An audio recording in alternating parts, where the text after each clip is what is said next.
Hello friends, welcome to defence matrix. तो आज हम एक काफ़ी इंटरेस्टिंग टॉपिक के बारे में डिस्कस करने वाले हैं। उसके बाद इसका जो फॉलोअप वीडियो होगा उसमें एक सेक्शन को हम डेडिकेटेड वे में डिस्कस करेंगे ताकि कुछ कॉन्सेप्ट्स यहाँ से क्लियर हो जाएं। तो ये चीज़ हम जानते हैं कि अगर हम अपने फाइटर एयरक्राफ्ट डेवलपमेंट प्रोजेक्ट्स की बात करें तो 3 इंपॉर्टेंट प्रोजेक्ट्स हमारे यहाँ चल रहे हैं। पहला है तेजस मार्क 2, दूसरा है AMCA, तीसरा है TDBF।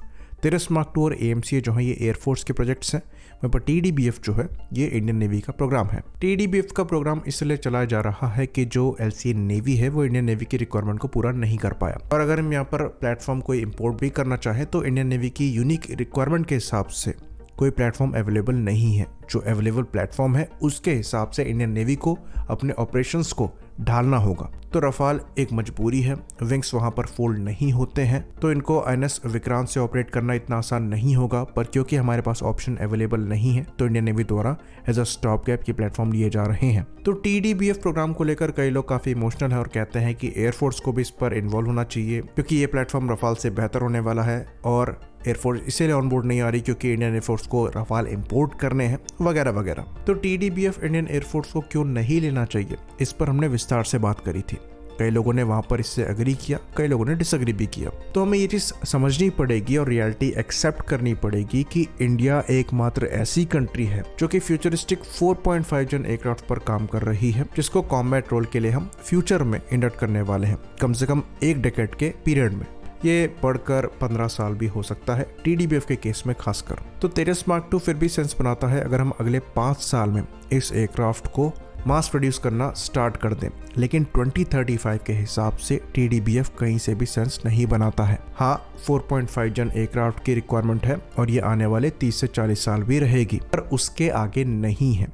तो अगर हम TDBF की टाइमलाइन 2035 से सर्विस इंडक्शन की लेकर चलते हैं तो इनकी जो सर्विस लाइफ होगी वो आपको खाली 20 से 30 इयर्स की मिलेगी। तो अगर आप एक एयरक्राफ्ट की R&D में समय और पैसा दोनों अच्छा खासा स्पेंड कर रहे हैं और अल्टीमेटली प्रोडक्ट को बड़े नंबर्स में इंडक्ट कर रहे हैं, तो आपको ये इंश्योर करना जरूरी है कि ये एयरक्राफ्ट आपका कम से कम 40 से 50 साल तक ऑपरेशनल रहे। और अगर आप खाली 2 दशक के लिए ही रेलेवेंट प्लेटफॉर्म डेवलप कर पा रहे हैं तो ये एक्चुअली वेस्ट है। इसलिए आपको कोई भी दूसरी कंट्री किसी भी 4.5 जन एयरक्राफ्ट पर काम करती नहीं मिलेगी जो कि ब्रांड न्यू हो। हाँ, जो पुराने प्लेटफॉर्म है उनके लिए अपग्रेड्स जरूर बनाए जा रहे हैं क्योंकि वहां पर आपको R&D में उतना डीपली इन्वेस्ट नहीं करना है, पर एक ब्रांड न्यू फाइटर प्लेटफॉर्म पर उनके द्वारा काम नहीं किया जा रहा है। और ये पैटर्न आपको हर जगह मिलेगा, चाहे आप US की बात कर ले, रशिया की बात कर ले या फिर चाइना की बात कर ले। इवन जो यूरोपियन कंट्रीज हैं वो भी डायरेक्टली 6 जन प्लेटफॉर्म की बात कर रही हैं। बाकी साउथ कोरिया और टर्की के प्रोजेक्ट्स तो हम देख ही रहे हैं। तो जैसा कि हमने पास में भी डिस्कस किया है, ये जो 4.5 जन एयरक्राफ्ट हैं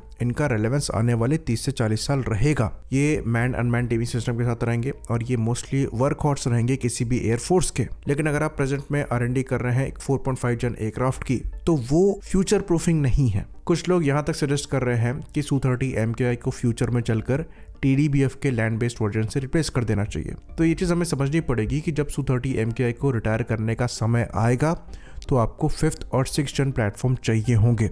इवन हो सकता है आपको कंप्लीटली अनमैन्ड प्लेटफॉर्म चाहिए हो, क्योंकि चाइना द्वारा तब तक अपने 6th जन प्लेटफॉर्म को सर्विस में इंडक्ट किया जा रहा होगा, US द्वारा भी अपने NGAT को सर्विस में इंडक्ट किया जा रहा होगा, और हो सकता है यूरोप के जो 6th जन प्लेटफॉर्म्स हैं वो भी तैयार हो जाएं। तो उस समय आप अपने 4.5 जन एयरक्राफ्ट को एक 4.5 जन एयरक्राफ्ट से रिप्लेस नहीं करेंगे, ये बिल्कुल सेंसलेस है। तो ये चीज़ हमें एक्सेप्ट करनी पड़ेगी कि अपने प्रोजेक्ट्स को लेकर दूसरी कंट्रीज से फिलहाल हम कम से कम 1 दशक पीछे हैं। यहाँ पर हम मेनली US और यूरोपियन कंट्रीज की बात कर रहे हैं, बाकी रशिया भी हमसे लगभग उतना ही आगे है।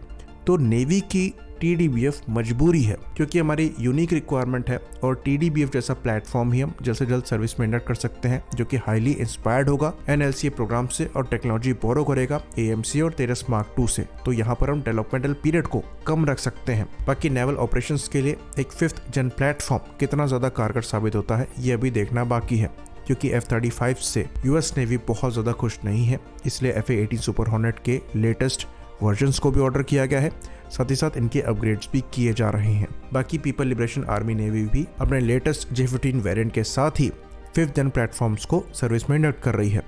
तो ये कॉम्बिनेशन 4.5 जन और 5th जन प्लेटफॉर्म का बहुत ज़रूरी है। तो क्योंकि इंडियन नेवी के पास कोई 4.5 जन एयरक्राफ्ट है ही नहीं, इसलिए पहले वो इंडक्ट करना ज़रूरी है। बाकी इंडियन नेवी की खुद की रिक्वायरमेंट एग्जिस्ट करती है कि वो TDBF प्रोग्राम के पैरेलल में एक नेक्स्ट जनरेशन नेवल प्लेटफॉर्म पर भी काम करें। बाकी जो मैन्ड अनमैन्ड टीमिंग सिस्टम है वो तो इम्पोर्टेंट है ही, और वो हर प्लेटफॉर्म के साथ आएगा, चाहे ये 4.5 जन हो चाहे ये 5th जन हो।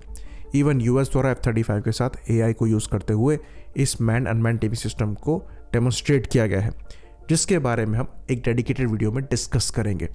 आई होप इन्फॉर्मेशन यहाँ पर क्लियर रही हो। इसी बात पर इस वीडियो को हम ख़त्म करेंगे। लाइक करिए, सब्सक्राइब करिए। जय हिंद।